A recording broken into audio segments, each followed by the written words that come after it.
Welcome to the finals of the Global Development Awards competition for the Outstanding Research on Development category for 2024. For those of you here in the room, you already know me. For those joining online, I'm Francesco Bino. I'm Director of Research and Programs at the Global Development Network, and I'll be chairing this session. This is actually a session which is part of an ongoing GDN program. Is actually the longest and the largest standing program at the Global Development Network. So it's a program that started with GDN back in 2000. Just the year after the organization was created. And it's a program that tries to identify through large global competitive calls that are launched every year, two things.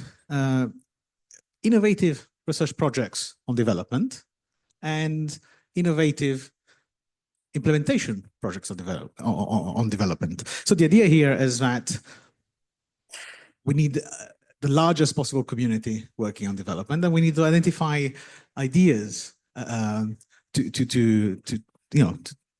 decide how to do development. And some of these ideas are actually not visible, right? So this competition is trying to identify those ideas which are excellent and that deserve more visibility at the global level, so that they can inspire development actors in the way they invest in development. So just a few slides on the program. I hope you can see the screen. Well, I already said some of these things. Of course, I should acknowledge that this program has been funded under the PHRD fund at the World Bank, managed by the World Bank, and generously supported by the Ministry of Finance of the government of Japan since its inception. And this special relationship we have with the Ministry of Finance, I think it's something we're very, very proud of. Over the last quarter of a century, we funded over $4 million USD in research and development implementation grants. This is a competition that targets exclusively researchers and NGOs based in low and middle income countries. And for the category we're looking at today is, of course, researchers. The grant size for this grants, we have three different prices every year. So the first grant will be $60,000 US. The second one, $30,000 US. The second one, $20,000, and the third one, $10,000. And this is these are funds that the researchers will be able to use to implement a project during a period of 12 months.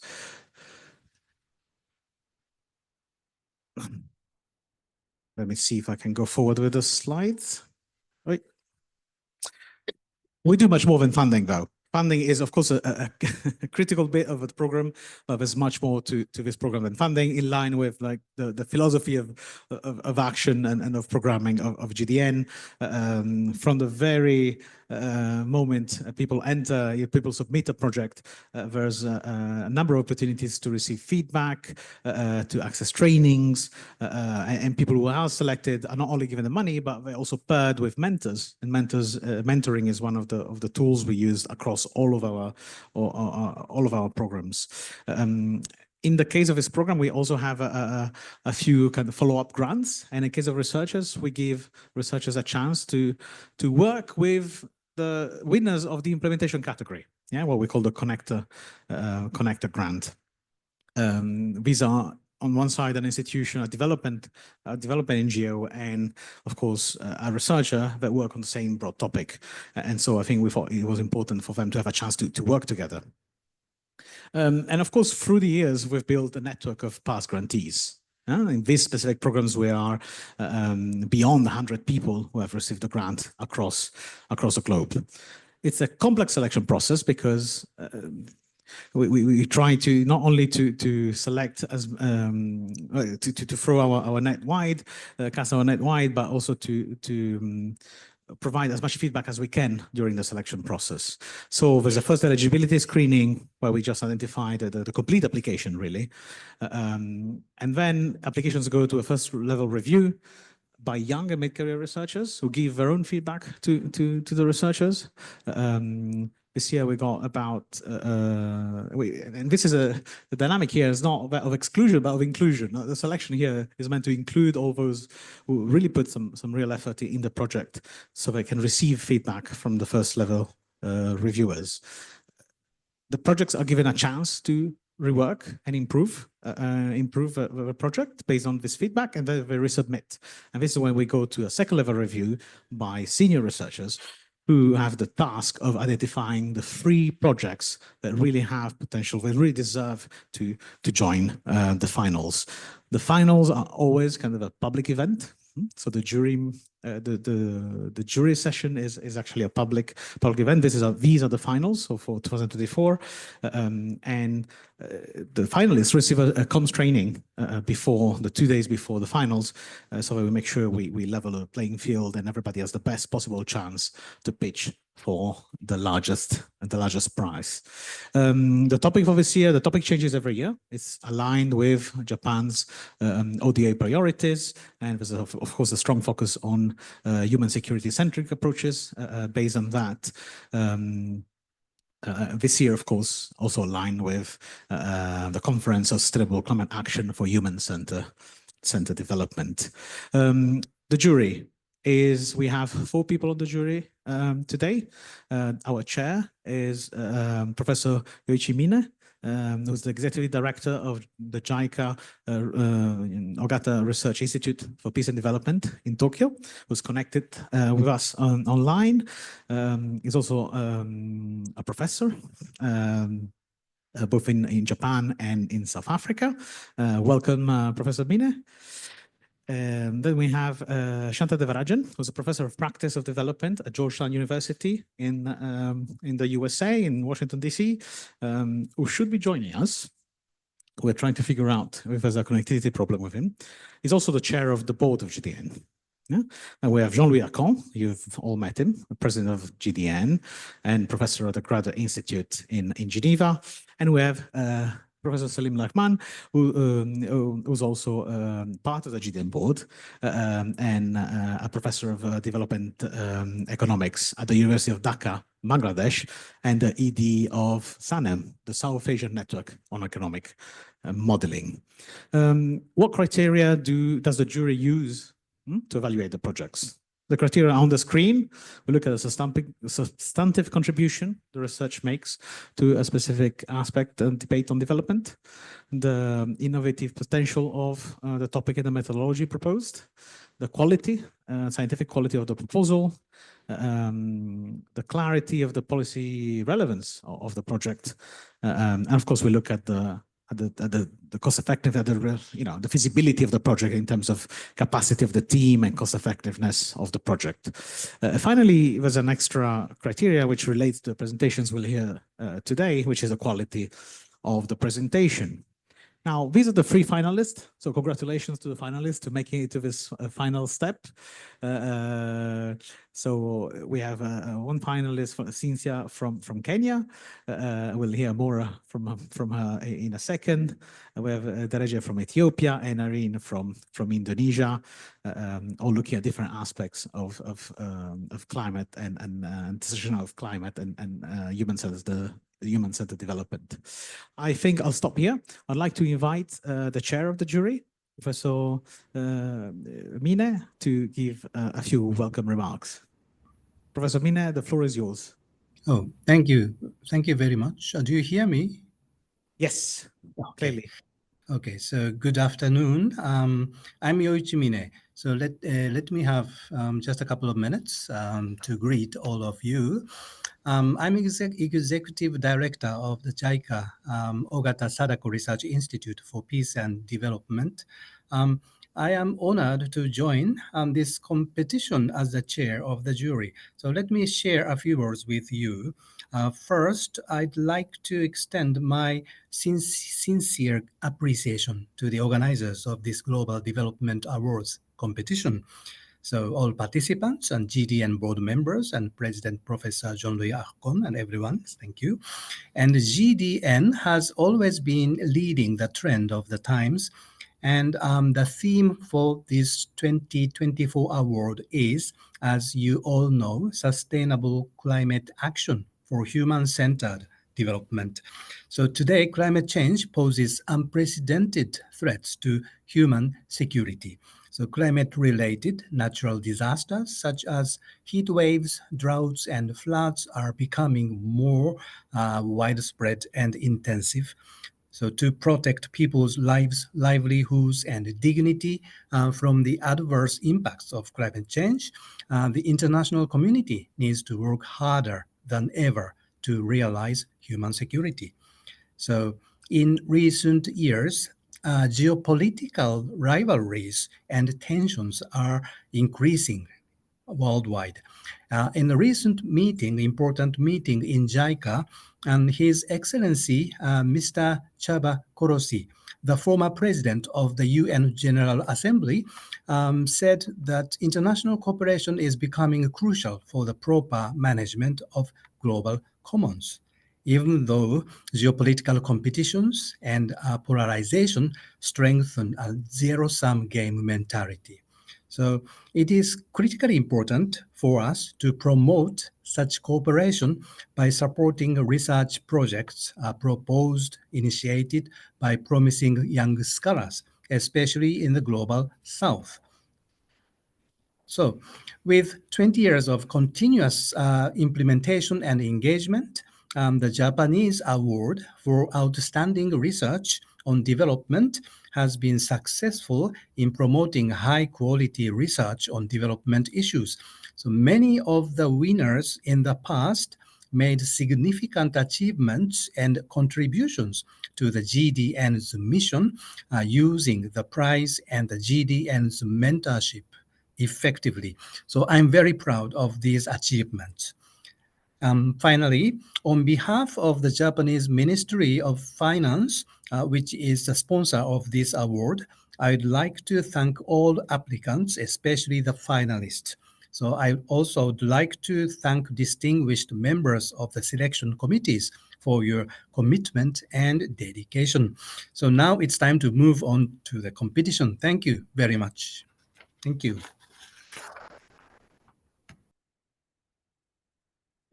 Thank you very much, Professor Mine. So yeah, as you rightly said, I think this is the time we move to the presentations. So we'll have 3 presentations. Each presentation will have each presenter will have 15 minutes to present the project, and then we'll have 10 minutes for questions from the jury, but also from the audience. So, and also whoever is online, feel free to ask questions through the Cvent app. So without ado, I think we can invite Cynthia Wakungu to the stage. Her project is titled Assessing the Impacts of Climate Smart Dual Purpose Sorghum and Teff Crops Interventions on Food Security and Livelihood Sustainability of Agro-Pastoral Communities in Kenyan Drylands. After you, Cynthia, you have 15 minutes and I'll signal you at 14.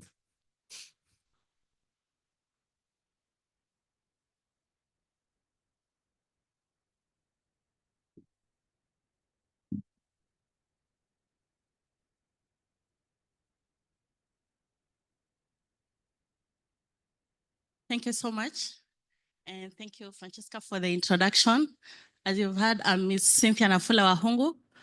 I'm representing my team all the way from Kenya. Just a little background about myself as the PI of this project. I'm an assistant lecturer at the Technical University of Kenya, where I teach in the biological sciences school. And my specialization is actually in microbiology and ecological aspects. So on behalf of my team, that is Hezekiah Korir, Fatma Sharamo, and Nyahoro Maina, we are here to pitch our idea to this wonderful jury. And first of all, I just want to say thank you to the jury for giving us your time. And thank you to those who are listening to us, both online and even physically. Kindly enjoy my presentation. So when you look at the title of our study is that you're trying to rather assess the effect of climate smart crops on food security and livelihood sustainability in Kenyan drylands.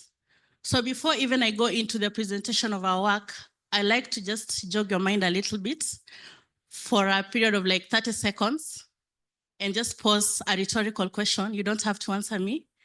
When I come to you and say something like livestock, or if a word like livestock is actually mentioned to you, what really comes to your mind? You can just think about that in 30 seconds as I also think about it. Okay, thank you. Probably some of you will have thought of milk production, meat production, or even to some extent, if you're coming from the global south, something like farming, where we use our bulls for farming. But now for this community that you're interested in together with my team, livestock to them is not just a source of income. Actually, to the communities within the northern part of Kenya, because I also want you to understand that the arid and semi-arid lands of Kenya are not actually only the northern part of Kenya. We have other arid communities within the coastal parts and some within the rift part of Kenya. But now for the northern part of Kenya, livestock to them is actually a symbol of heritage. And it's also a symbol of identity. And it also shows some form of resilience. Even to an extent that when you look at every time, I want to bring you to an understanding that dryland communities are actually the most hard hit with effects of climate change, especially extreme temperatures, erratic rainfalls, and droughts. So when there's onset of drought, you realize that these communities lose a lot of livestock to the drought especially. But because they have that strong bond with their livestock for a very long period of time, they rather hold on to their animals to death. Look at the picture on the bottom side. This is not actually photoshopped. These are realities on the ground in Kenya, in northern part of Kenya. They rather lose hundreds and hundreds of their animals to drought, to starvation, other than selling them off for, let's say, an alternative source of income. So that shows that they have a very strong bond with their animals. So when you're looking at this activity, with this project that you're proposing, it's good to understand that everything in the pastoral communities is mostly centered around livestock.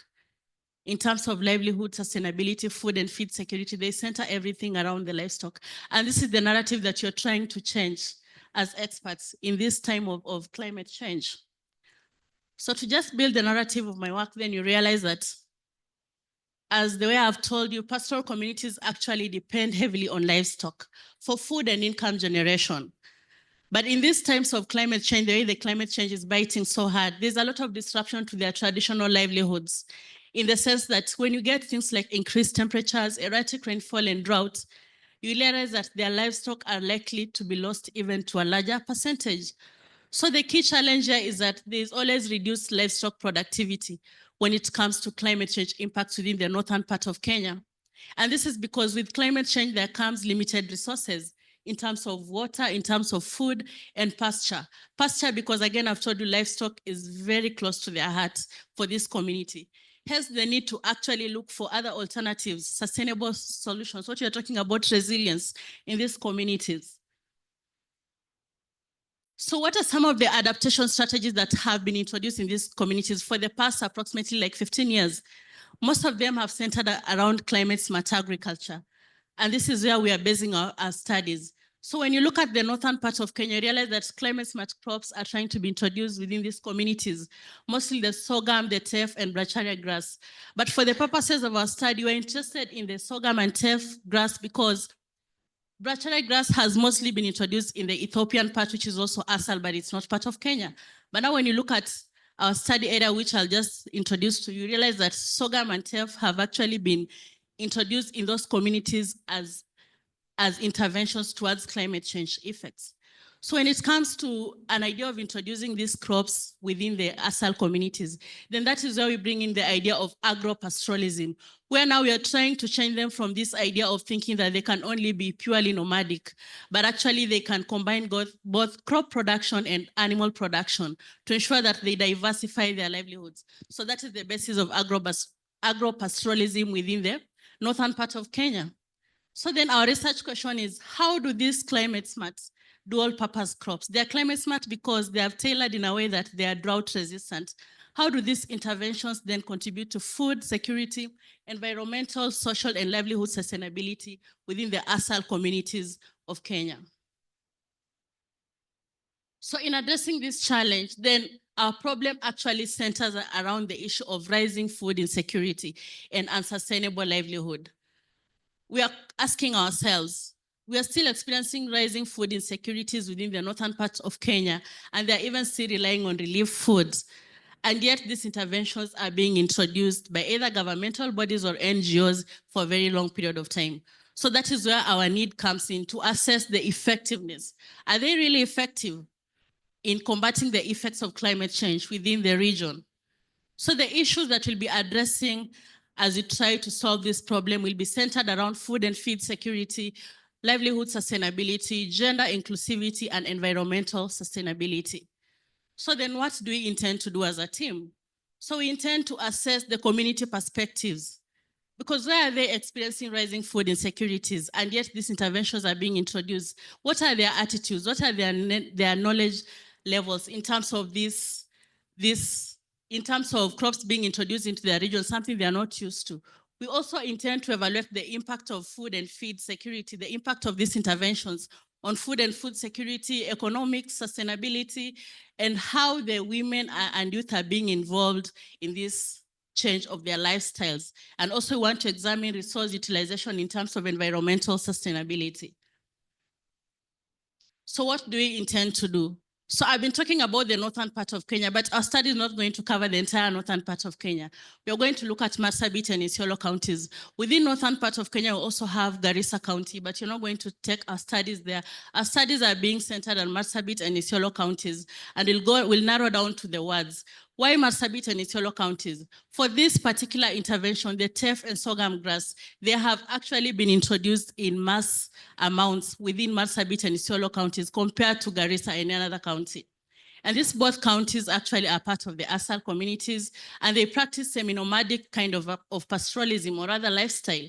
So when you look at the poverty indices within these two counties, they're actually directly related to the food insecurity aspects within the communities. So whatever bothers our minds as a team is that when you look at these statistics, it is not an exact statistics. Currently, as it stands, these communities are still at 81% practicing nomadism, what you're calling pastoralism. And they're trying to pick up at 16%, which is agro-pastoralism. But it's our wish that maybe these statistics can be reversed so that if at all you can have like 80% of the community actually embracing agro-pastoralism, then we'll be able to handle climate change within these communities. So that is our prayer, that maybe the statistics with such interventions will be able to actually change so that we have quite a huge percentage of people taking part in the agro-pastoralism activities. So in carrying out our study, then you're going to use a mixed method approach. We'll be using both quantitative approaches and qualitative approaches in a participatory manner to collect data. And we'll be doing a multi-stage sampling where we'll start by randomly, but rather purposively selecting the two counties. We've purposely selected Marsabit and Isiolo counties for our studies. And then we'll now randomly sample households that will take part in this study.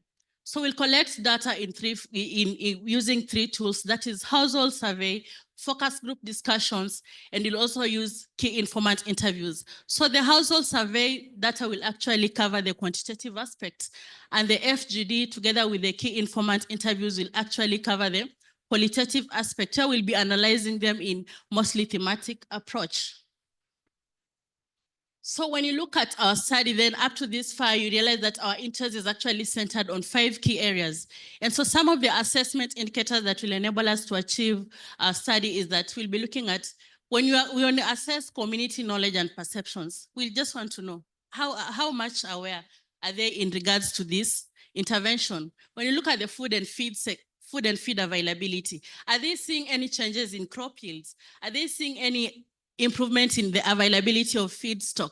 When you look at the economic resilience, you look at, are they really seeing some increase in their household income before the introduction of the interventions and after, or they are not seeing any changes? When it comes to gender and youth engagement, we want to know how good, or rather how much the women and youth are being involved in such activities, because they actually they're the ones who do the farming actively, but when it comes to decision making, they are set aside. Are they seeing changes over the time? And then you have an aspect of natural resource management. Some of the assessment indicator will be like changes in soil health and fertility. But we're not going to do any laboratory work here. We only want to get their perception, because as a farmer, it's very easy for you to know whether the fertility of your soil is actually improving over time by simply looking at the yields and how your crop is performing in the field. So those are just a few of the indicators, but our research tool will actually cover a lot of indicators as we design the tool. So then someone will ask me, Cynthia and your team, what is your vision of change? Which is actually our expected outcomes. So when you look at the nature of our study, our expected outcomes actually center around livelihood sustainability, in as much as it can stand on its own as an outcome. So if our study will actually contribute to enhance food and feed security, and then educate women and youth and how they can be empowered on these aspects, contribute to environmental sustainability, and offer some scalable solutions, then livelihood sustainability will be something that will be easy to achieve. So I like to believe that our proposal is actually innovative enough and it's very original, in the sense that from the inception of the project, you're going to do co-creation, a lot of co-creation with the community. And all the tools, I've just taken you through the indicators, all the tools that we'll be designing to do our studies will actually, some of the key indicators will actually be dictated by the communities, because we want to move away from this narrative of imposing indicators from outside to the community. We want them to spearhead this activity, because they're the ones who are experiencing whatever we want to study on. And then when you look at the intervention that we've chosen to explore, it is actually a less explored intervention. We know that interventions can span a wide field. We have interventions on water management, on let's say tree planting and something. Those ones have actually been explored. But when it comes to these specific crops, teff and sorghum, they have been introduced, but there's little information about whether or how the communities are picking up in terms of this. So, and also the way you've structured our study is that it is a comprehensive impact assessment. It is going beyond agricultural issues, because anytime one talks about climate change, we all think about agricultural issues. But you realize that in our key issues, we've actually covered food and feed security and environmental sustainability, which are agricultural issues. But we bring in things like income, things like economic aspects, things like gender issues. So it is a comprehensive approach to our study. So when you look at what you're trying to propose to study, then you realize that the policy challenge focus of our study is actually an enhancement of resilience and sustainability of pastoral livelihoods. So we are hoping that at the end of our study, then we'll be able, whatever we'll propose, whatever document we'll propose to the end user, the stakeholders, will actually be able to promote climate smart agricultural practices, like our contributions will make change to such policies in terms of strengthening economic resilience, empowering women and youth, and even conservation of natural resources.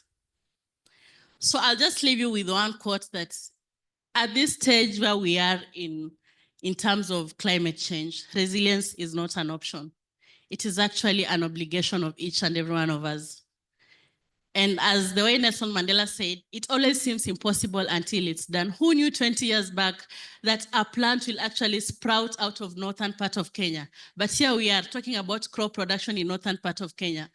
So let us gather together and we can actually turn the challenges that the northern part of Kenya people are experiencing into opportunities for a sustainable future. Thank you so much for your time. Thank you very much, Cynthia. And now we can move to questions.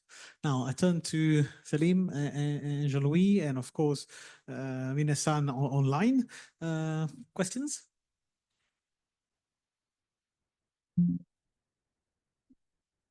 Cynthia, thank you. Very interesting topic and presentation. I just have a couple of queries. One is that you focused on specific crops in certain counties. How do you think that, how it can be applicable, your findings can be applicable to the broader context, because it is it's specific to some counties. So that is one, if you understand my question correctly. Okay, so that's my first question. Second question, I thought that since I have read your proposal to, and your presentation also mentions that about the women and youth participation. So in your research, beyond participation, if we talk about empowerment, what kind of other issues you have considered beyond participation for women empowerment?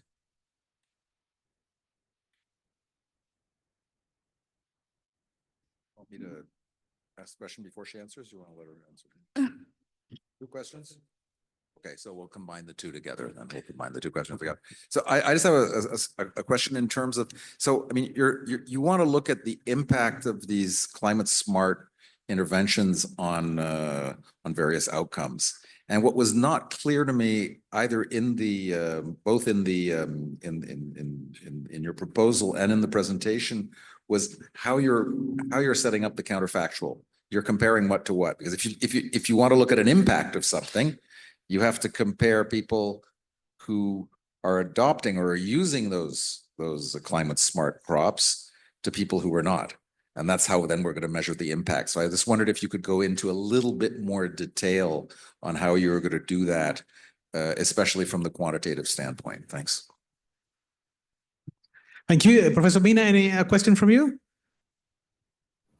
Okay, so Cynthia, you are from the Technical University of Kenya. So the engineering is quite important. So my question is what kind of variety is put into practice in the field? What kind of dual purpose sorghum and teff crops technically? Cynthia, can you repeat, Professor Mina? We had trouble on following. Mm-hmm. Okay, so what kind of the varieties are used in the field as dual purpose crops? So this is my question. Specific varieties, if you have information. Okay. So why don't you answer those and then we'll go for a second round. Yeah, sure. In whichever order you like. Okay, I'll go first with Prof. Salim's question. His question, if I got him right, was that why have I chosen the two types of crops and why the specific places and if it can be adopted in other areas? Yeah, so first of all, the crops that you are focusing on are drought tolerant crops. They have been breeded in a way that they can actually do well in the ASAL communities of Kenya, not just Marsabit and Isiolo counties. It's only that they are the biggest beneficiaries. But actually, these crops can even be planted in other parts of northern Kenya and even other ASAL regions, be it at the coast. So it's not really fixed to the fact that they're adapted to those environments. So this can easily be upscaled to other parts of the ASAL areas, actually within the region, not just Kenya. Yeah. For instance, there's a lot of teff production within Ethiopia, which borders our study areas on the northern part of Kenya. Yeah, so the choice of the crop does not limit the impact of our studies to only Isiolo and Marsabit counties. Whatever we'll propose out of our studies can actually be picked up by other, and that is our interest, that from our studies, this can actually be picked up in other regions so that if they're really working in Isiolo and Marsabit County, we really just need to know why are we still experiencing rising food insecurity. I don't know if I've answered that. Okay, thank you. And then there's something on why, okay, I've only mentioned one indicator of participation, but there's also an indicator when it comes to gender. Also want to know whether it's not only about participation in crop production, even in policy making around this drought-resistant crops, because they are also dictated by their own policies. We really want to see more women from the ASAL communities being part of policymakers. Actually, it is our prayer as scientists, and even those seated here, that one day we'll not be having only academicians and researchers who are literate making policies around these aspects. We also want the indigenous communities to be part of this, even if they'll give their contributions in vernacular and then it translates. But we really want to see their participation, and especially women and youth within these communities. They do the donkey work, but when it comes to decision making, they are set aside. So it's not just about planting, also in policy making. I don't know if I've answered you. Okay, thank you. And then next to Prof. Jean, you talked about, it was something to do with comparison. trying to look at the impact of something. So Yeah. you have to compare people who are using these crops versus people who are not. This is not explicitly spelled out in the proposal. I just wondered if you could Yeah, sure. say a little bit more about that to complete in some sense what you were able to do in the proposal and the presentation. Yeah, sure. From the way we intend to structure our data collection tools is that we'll be having indicators in two phases, in the sense that first of all, we'll sample households that have picked up this intervention, and then those that have not picked up the intervention, and do comparison within the community, because people are rigid to change. Not everyone will pick up some intervention. So we want to see comparatively, those who have picked up, can they have good stories to tell those that are yet to pick up? And alternatively, we'll also factor in the fact that we are doing a 10-year difference, like in the past 10 years, before the introduction of this intervention and after. It's actually in not 10, but 5. The past 5 years after introduction and before introduction, are they seeing any change? So that is actually covered in our proposal. We'll do a comparative study. I don't know if I've answered, Prof. Are you convinced? Okay.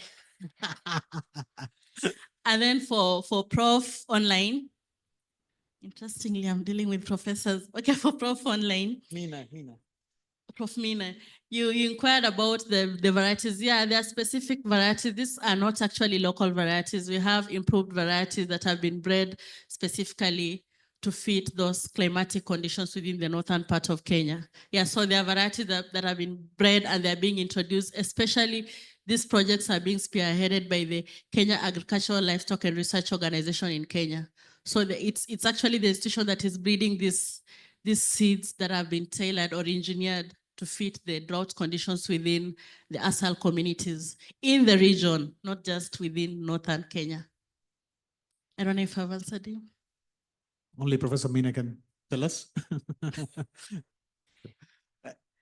as he thinks about it. Any question from the audience? Probably he's offline. I don't know. Any question from the audience from Cynthia? And I'll have a question then. Like, Okay. there's 3 different prices with 3 different budgets. So the third prize winner will have a third of what the first prize winner will have. So if you were to have the third, but if you were to, end up being the third prize winner, so if you had to cut down the project because the budget, you don't get the full budget, how would you go about it? Okay, if we'll have to cut down our budget, then it will be cut down on the personnel side, especially when it comes to our alliances, because we do not want to touch the data collection budget. It is very key. It is actually the one that will enable us in. But if we have to sacrifice our own pockets to attain this agenda, we are ready to do that. So that is the section that will literally cut down. Okay, thanks for the answer. Any further questions? Great. Thank you very much. And best of luck. Okay, thank you so much. And thank you to the audience for listening to me. Great. So now we can move to the second presentation.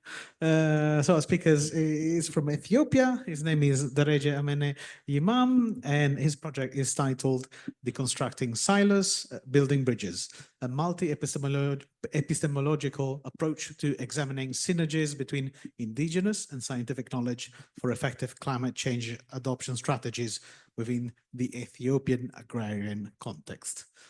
You have 15 minutes.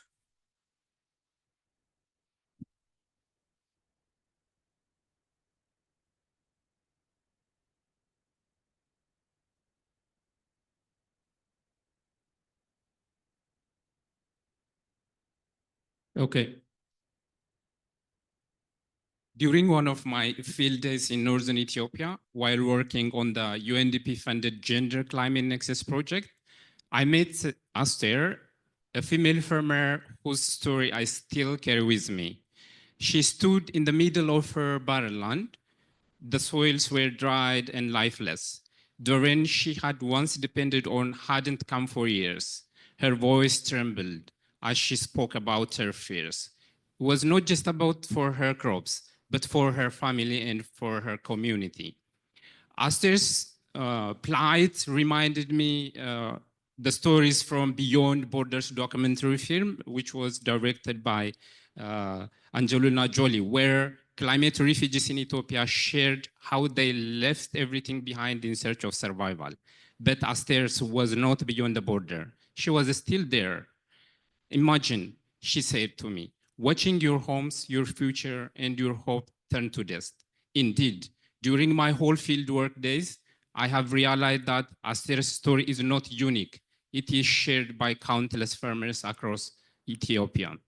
Farmers like Aster, who haven't been working on their land for decades, are facing forces beyond their control. Yet, they carry profound indigenous knowledge of their lands, their skies, their seasons. Imagine the impact we could make if we could connect this indigenous wisdom with scientific tools to create stronger and more resilient agriculture. Today, I'm here to present our research project proposal. So, good afternoon, everyone. My name is Dereje. I am a doctoral researcher at Water and Land Resource Center, which is actually affiliated to the Ministry of Water and Energy in Ethiopia. So on the behalf of the research team, I will be presenting our research project titled Deconstructing Silos, Building Bridges, an epistemological approach to examine the synergies and compatibilities between indigenous knowledge and scientific knowledge for effective adaptation strategies in Ethiopia. I will start my presentation by giving a little bit about the research context. So Ethiopia ranks amongst the top 10 most climate vulnerable nations globally. And in 1983, the worst drought in the history of the country was occurred and affecting over 7 million people and also left approximately 300,000 dead. Then when we look at further into the climate patterns and trends, so the temperature has increased by 1.3 degrees centigrade since 1960s.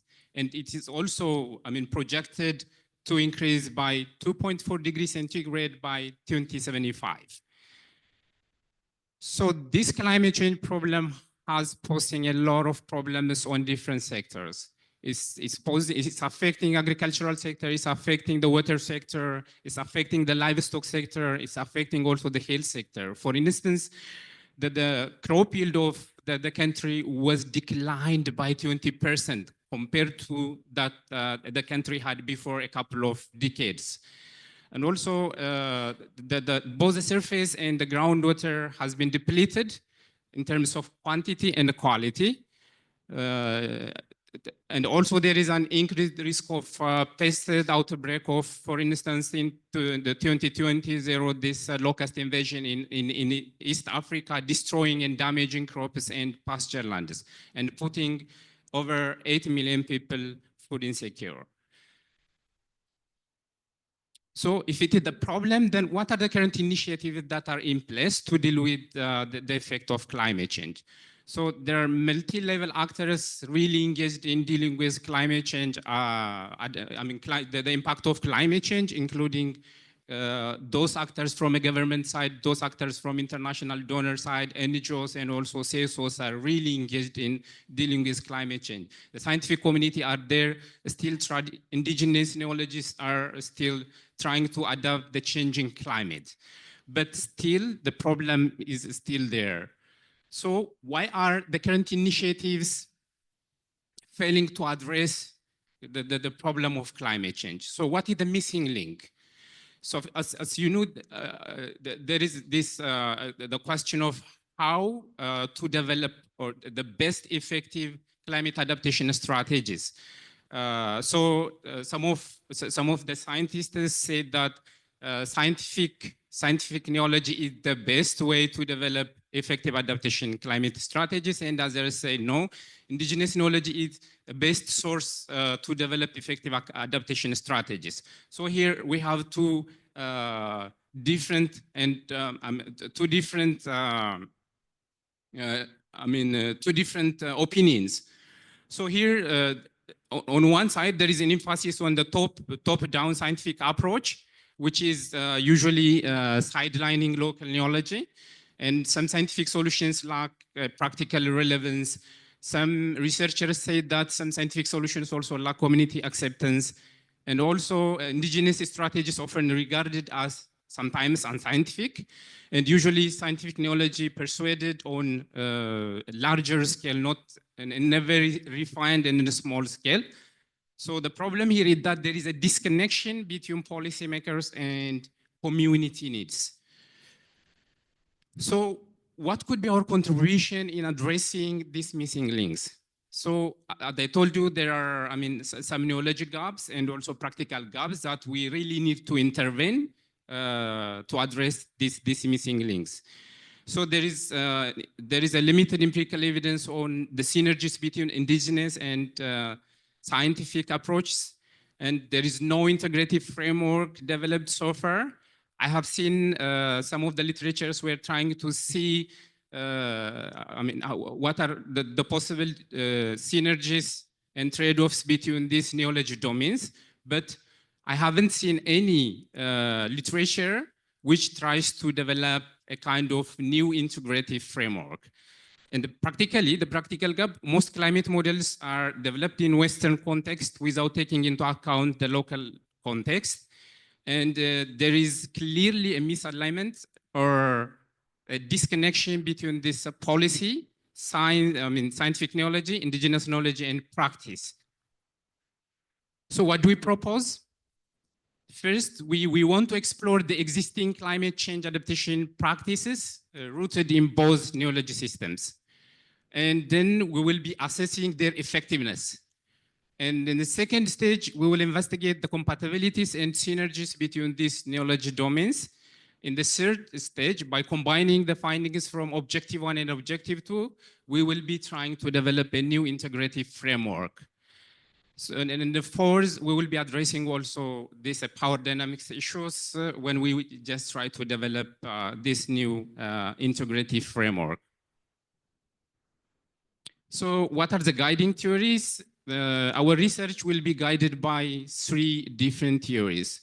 Knowledge co-production theory, because it enables us to bridge diverse knowledge systems, and the politics of adaptation decision-making framework. It enables us to guide on how power dynamics, institutional structures, and political context, or these macro-level factors shape our process in coming up with this new integrative framework. And finally, we will also be guided by this boundary work. It will create and manage the interfaces between this science policy and practice, and will enable us to clearly define the responsibilities and the misunderstanding between these lines. Then the research methodology. We will be using a mixed research design, combining both qualitative and quantitative studies. And from qualitative, we will be using ethnographic field work. We will interview 24 indigenous community leaders. And we will also do 6 focus group discussions. So we are going to do this research in 6 selected farming systems. Or Ethiopia has a different agroecological systems, but we purposely select 6 farming systems. So we will be having a kind of 427 survey. So we will be taking them from each proportionally, like from a highland mixed farming system, from a lowland agropastoralist system. So we will be, taking all the samples in such a way. So then after having all the data, then we will analyze the data using R software for quantitative, and for the qualitative one, we will be using mostly Atlas DI.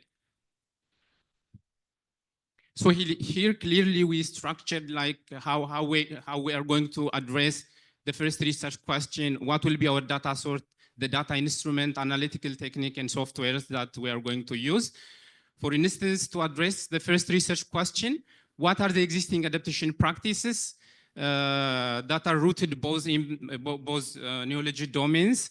We will be, we will have a data from indigenous neology holders, for instance, from local farmers and community leaders. We will be also having data from scientists, from climate experts, from governmental and NGO reporters on adaptation practices.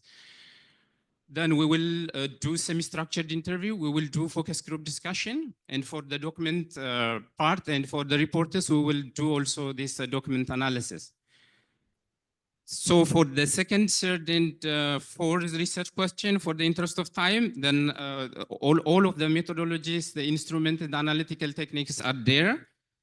Then I will proceed to what makes our research project unique and special. So it is unique because it combines a different epistemological lenses. As I told you, it will base our we will base our discussion by combining these three theories, and it will be also grounded by a systematic approach. In terms of speciality, then it's comprehensive because we will be doing this ethnographic fieldwork, co-creation and validation workshop. We will be doing this structural model equation, Delphi technique, Q-sort technique. It's actionable because it goes beyond recording and publication. So here we will be, we will come up with a new integrative tool, a new policy toolkit, and we are also planning to develop a new mobile application, which integrates actually these two neology domains. And in terms of expected outcome, then we will have this case study publication. We will have a policy recommendation toolkit. And also we will, as I told you, we will adapt, we will have a mobile application which provides real-time weather forecasts and also seasonal climate prediction. And the fourth outcome will be, we will have this new integrative framework. And lastly, we will have a long-term data repository and neology archive.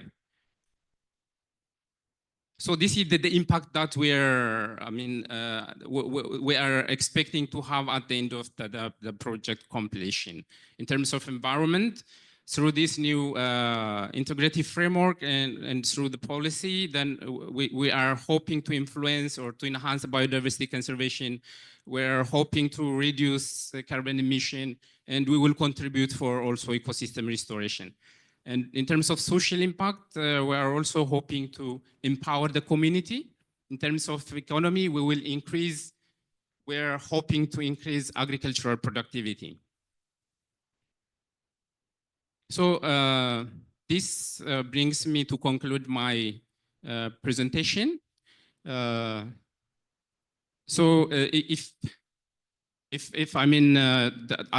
I told you, climate change is a very urgent issue. So if it is not now, then when? If it is not us, then who? Then if it is not in Ethiopia, as I told you, the most climate vulnerable nation in the world. So then where? So let's act. Let's walk the talk. So thank you very much for your attention. Thank you very much. Questions? Your mic. Who would like to start? Yeah, or maybe Professor Mina. Professor Mina still online? Yes, because I cannot see him on the screen. Okay. Salim. Thank you. Very interesting topic and a very interesting presentation. I was a little bit clear, and if you can clarify it further when you talked about this new integrated framework, because you are getting information and data from diverse sources, and you are also applying different epistemological techniques to understand this. So how are you really reconciling when there are synergies between the indigenous knowledge and the scientific knowledge? There is no problem. Yeah. But when there are differences, how do you solve it? Because differences may appear because of various reasons, because of methodological issues, because of, perspective. So all this. So if you could clarify a little bit on that. Thank you. I'd like you to unpack a little bit more your definition of synergies. This was not clear to me either in your presentation or in the proposal. So let me just quote what you say in the proposal. You didn't come back to this, but let me just quote it. So you say that they'll cluster, so there'll be clusters, right? So you'll have these clusters where you have these statements on agree, don't agree, et cetera. So all the, and you say clusters where statements from both indigenous and scientific knowledge fall into the same group indicates a possible synergy. Okay, I quote from your proposal. So what I want to know then is what pair, how would you be able then to state that a pair has more synergies than another pair? It strikes me that this is just identifying them, but it doesn't allow us to in any way, shape, or form quantify synergies. So I wondered if you could just unpack a little bit more how you're thinking of quantifying the synergies. It really isn't clear to me from the methodology. Thank you. Can we take a further question and then Maybe online. Professor Mine, do you have a question? Yes. Okay. Thank you. Thank you, Dereje. You showed a slide of agroecological zone map in your presentation. It was quite illuminating. So I know Ethiopia is quite diverse, in terms of geography, rainfall, religions and culture. So my question is, when you conduct field work, do you prepare some kind of common questions, or you make questions tailored to local conditions? Is my question. You mean for each farming system in agroecology? No, it's a more some province or zones. Okay. Mhm. I think this is about whether you tailor your data collection across different Across parts of the this, country. yeah. Okay, so you have 3 questions there. Okay. Would like to start? Let me start from the last. First, Ethiopia has a variety of agroecological zones. But typically to make it very representative, and also we were mapping that where indigenous knowledge can be situated, we were also mapping these issues. So we couldn't find these indigenous people in every corner of the country.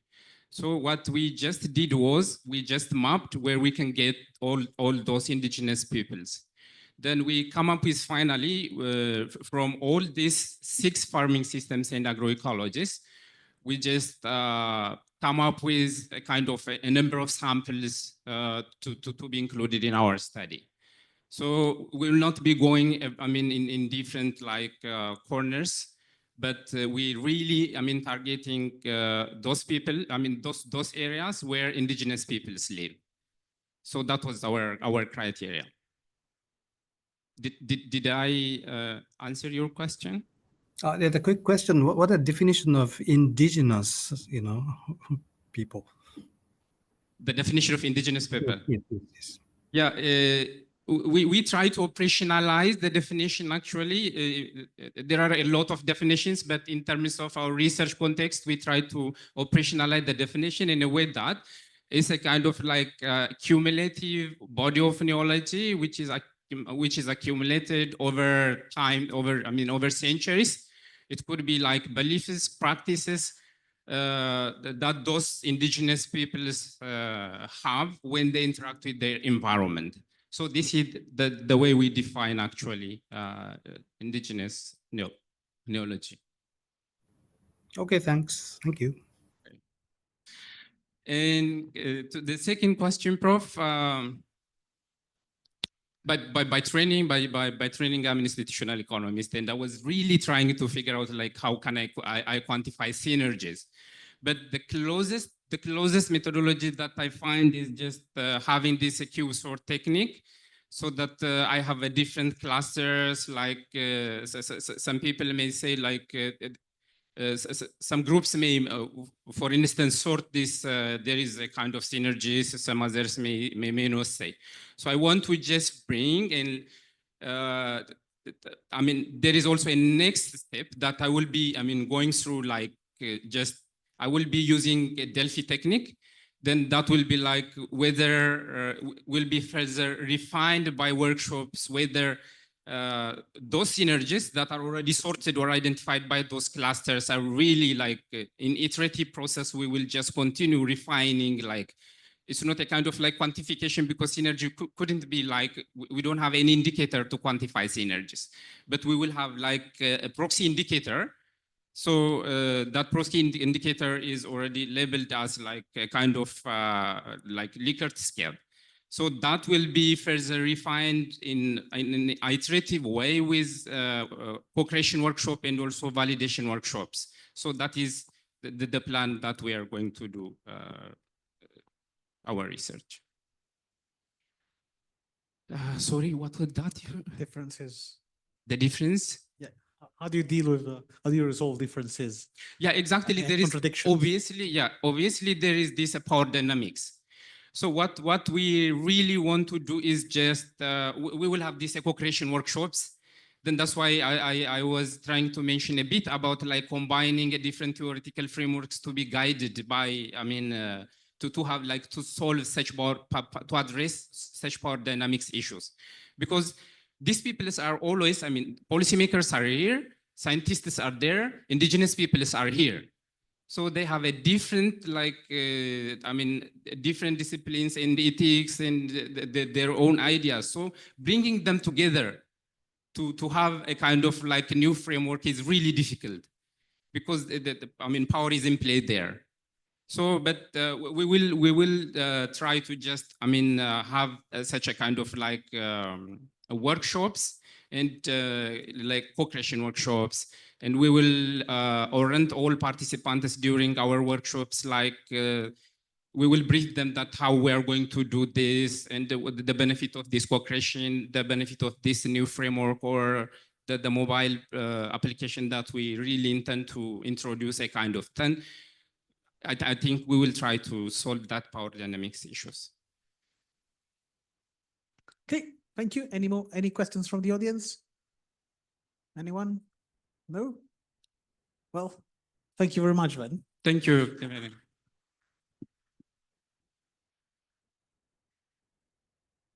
So I think we can move to the third and final presentation for today's finals for the Outstanding Research and Development Award. Irene, you please come to the stage. So Irene Sandang Fitrinita, sorry, I'm surely misspelled your family name, is presenting the project A Longitudinal Study of Climate-Related Effects on Livelihoods and Spatial Movement, Assessing Poor Households' Resilience for Integrated Policy Solutions. You have 15 minutes. Thank you very much.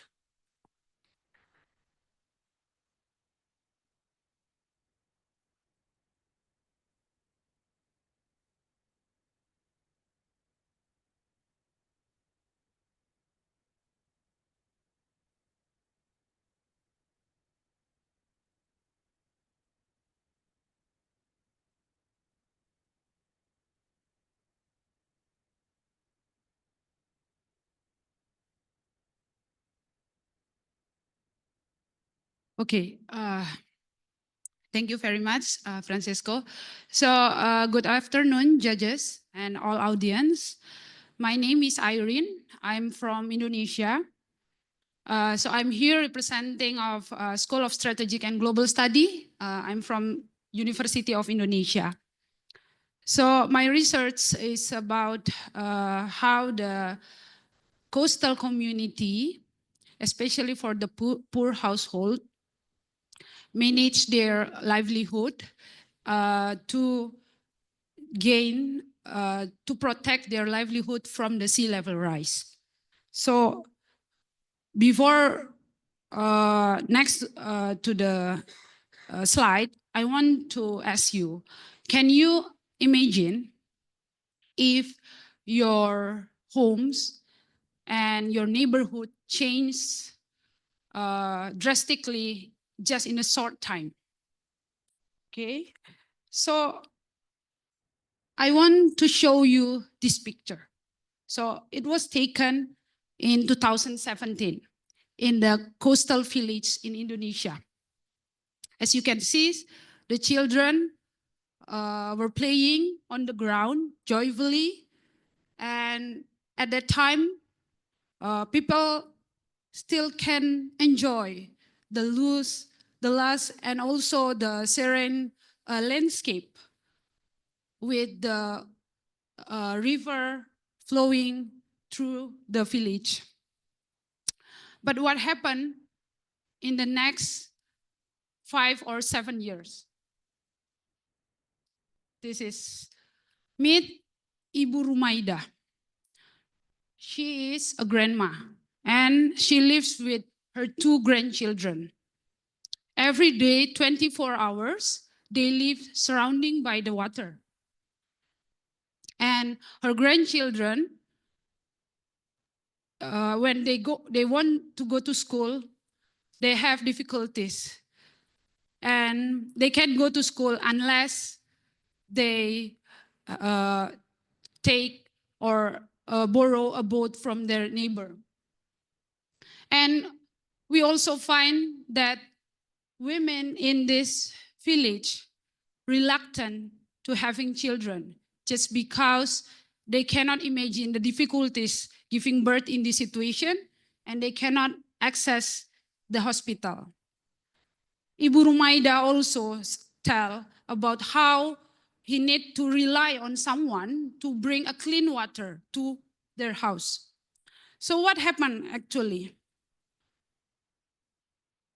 So I want to tell you about the climate change impact in Indonesia is real, at least through the sea level rise. Sea level rise in Indonesia, as you can see, is in the dark blue area. It worsened year by year, and mostly in the coastal area in the Java Island, the most populated island in Indonesia. And it also compounded with the land subsidence. So it makes the permanently flooding. So in some part in Indonesia, especially in the Demak Regency, where the Ibu Rumaida lives, it's already permanently flooding. It makes a rapid changing of the livelihood in the poor household in the coastal area. Decrease the livelihood, loss of their settlements, and they have a new normal activities, at least for the 5 years they experience the flooding. Meanwhile, what the decision maker, the government, has less to do with this condition. There are limited designated programs to mitigate the adverse effect. So who is the most vulnerable because of this? So the poor household. The coastal areas becomes the battlegrounds for the poor household. At least that shown in our case study. So since poor household has a limited access, so they face shocks and also stress, including the sea level rise. They have more exposed and sensitive to natural hazard. And they pose also inadequate capacity, and it makes them become poorer. So it's like a vicious cycle. This rapid and dynamic changing, we can see it from their livelihood capital and also their spatial movement, because it influences these 2 indicators. From these 2 indicators, it also influences to the livelihood and the mobility pattern. And then what happened when it affect to their livelihood and mobility pattern? It also disrupt their resilient status. And then this condition makes the changing condition, we need to observe more, because it's become a basic consideration for the policymakers or external party to make human-centered development that regards the climate resilience. So what makes this research innovative and impactful? So what animal is it? Actually, this is horse. But where is the horse? Basically, some people or some parties like to draw what horse look like, but with their own perspective. Maybe they never seen horse before, so they use their imagination and drawing a horse. So many perspective how to draw horse. So this kind of multi-understanding, actually, it can be also can be captured also as a misunderstanding problems that can lead to the ineffective and misguided decision making. Same like the horse itself. Fail to address the real world challenge. So similar like in the case of the coastal in the coastal of the Indonesia. So in this research, we believe make something new because the previous resilience approach and policies have not captured the deeper dynamic process that involve in ongoing adaptation strategies. So since this research is a participatory longitudinal study, we will using a diary techniques to seek a comprehensive understanding of the resilience concept. So not only from the decision maker perspective, like the horse, maybe they never seen horse looks like, but they do something, they do regulation policies with a wrong database or information. And so this research that capture daily journals generates a big data that captures real world community perspective. So it prepared the community readiness and raising awareness to design integrated local and national policy. So there are three research objectives in this research. First is to assess the impact of the climate hazard that happened in the coastal community, in the Demak Regency. And we are not stopped until that, not only the direct impact of the sea level rise, but we want to go in detail. We want to evaluate the resilience status of the poor household by analyzing their livelihood and their mobility pattern. So we will do a daily journal that based from the community itself.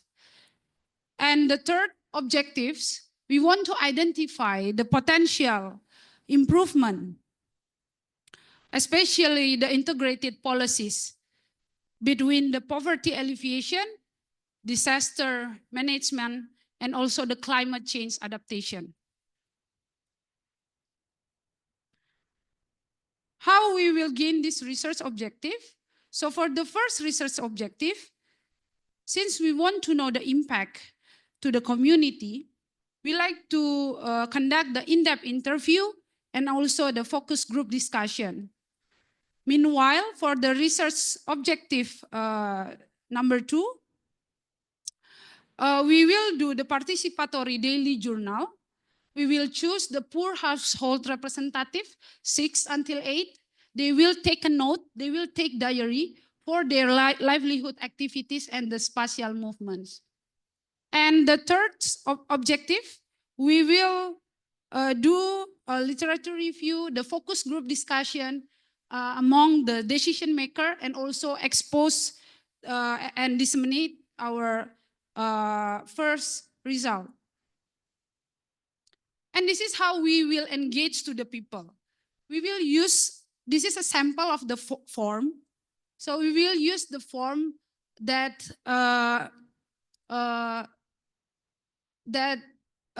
will be fulfilled by the communities about their daily activity and their daily route. And after that, we will make like the analysis using the GIS. And by knowing the pattern of the livelihoods, livelihood capitals, the shifting of the behavior of the people, and also by knowing the mobility, we can make a recommendation to our national level and local level policies. What kind of policies we want to be targeted? So the adaptive social protection, which is the integrated policies when the poverty alleviation and also the disaster and climate can be interlinked. Meanwhile, for the local level policy, it's related with the spatial planning and also the infrastructure and the social protection program. So the cross-cutting approach with integrated policy that consider poverty alleviation and climate action.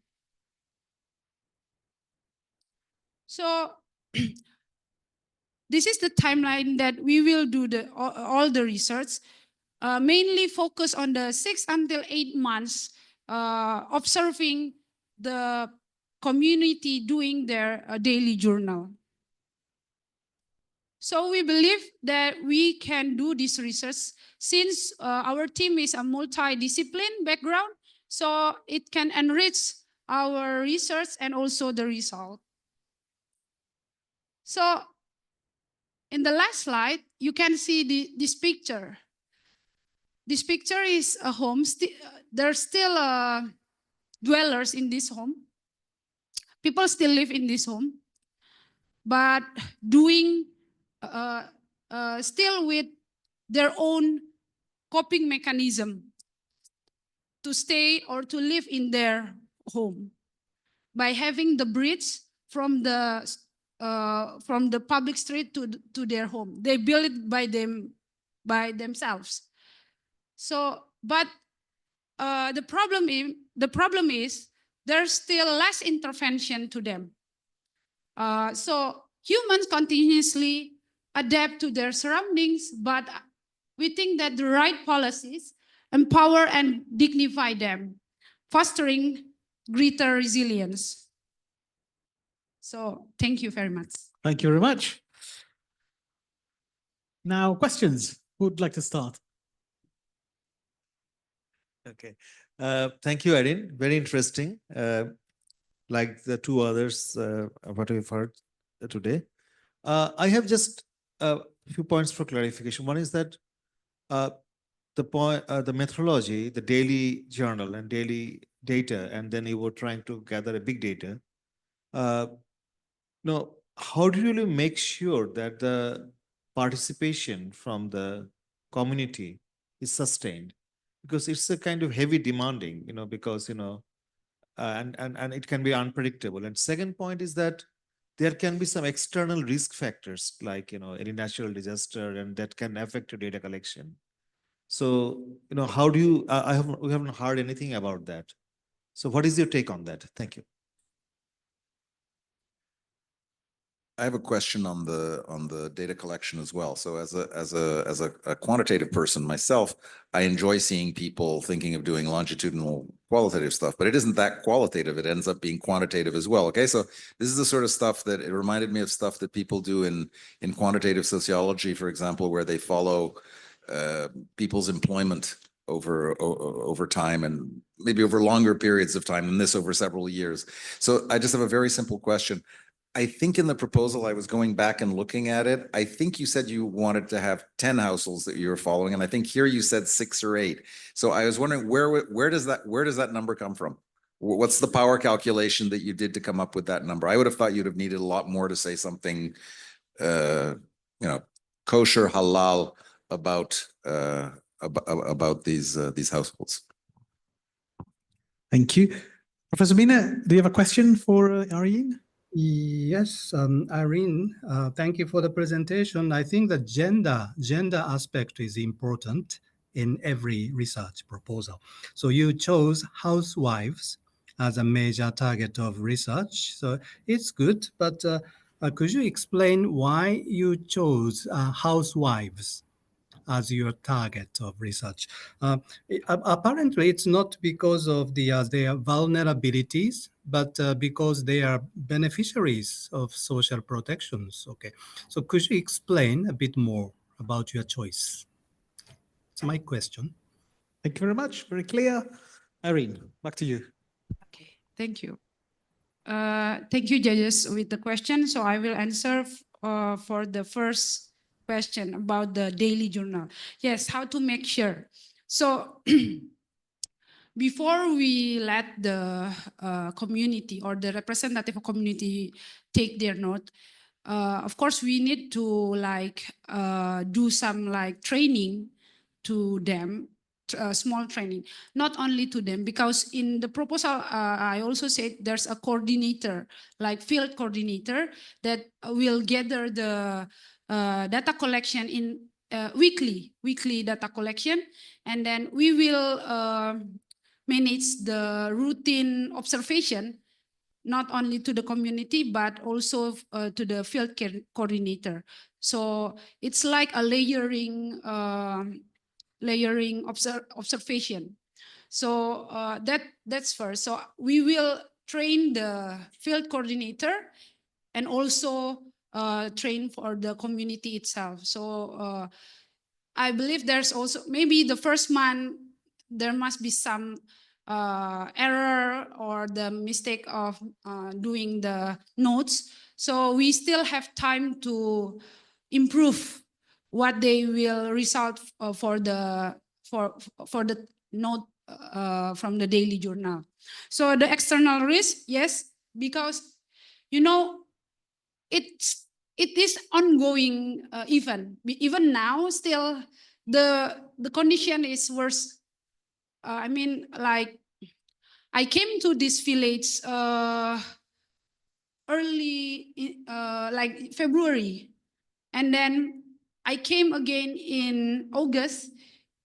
The flood is a bit higher, so this is a ongoing process, and we don't know whether, I mean, not we don't know, but perhaps some of the community displaced to other area surround the village. So that's also become our finding if it happens. So whether the displacement or whether the migration policy should be taken in that condition, because it's come from themselves. So it's voluntary migration. So the external risk, since we keep watching to the update the data, so I think we can manage for the external risk. Yes. Don't you think that you fall into a kind of selection bias, like, you focus on a group of households who will stay there for the duration of the study, who will not migrate because of any such factor? Yeah, we will take that as like the variety of the resource person. I think it's very important because it can give you a big picture. The household that still stay in there, and which household that already move. That's also become like, for example, if the household, the head of the household is the labor, we assume they like to move because they not depend on the sea. So it's easy to them just to move from the area. But based on our preliminary study, the one that stay in that area is the fisherman. So we want to look all that possibilities that happen in that area. Okay. So about the second question, yes, about the longitudinal itself, actually it's very famous in the quantitative approach, right? But we like to take it into a qualitative way by having notes in certain times. So for us, it's a bit challenging also because the diary, it's not about the taking a note, the activities, but also how they move one place to another place. So it's, I think that is the interesting one. And about your question about the 6 until 8 household, we want to gather as many as can the representative of the group, since at that time we just only divided into depends on the source of the livelihood, like for example labor, fisherman, or and then doing agriculture. So and then at that time we feel as many as we can, but after we discuss, and then actually there's one village already gone just now, so the government already relocate, so we minimize the number of the representative, so it makes different. So it's around 6 until 8 resource person. Yes. Okay.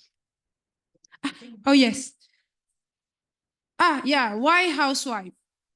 So as in the proposal, we write about one of the informant or the resource persons are the housewife, because they are the recipient of this safety net program.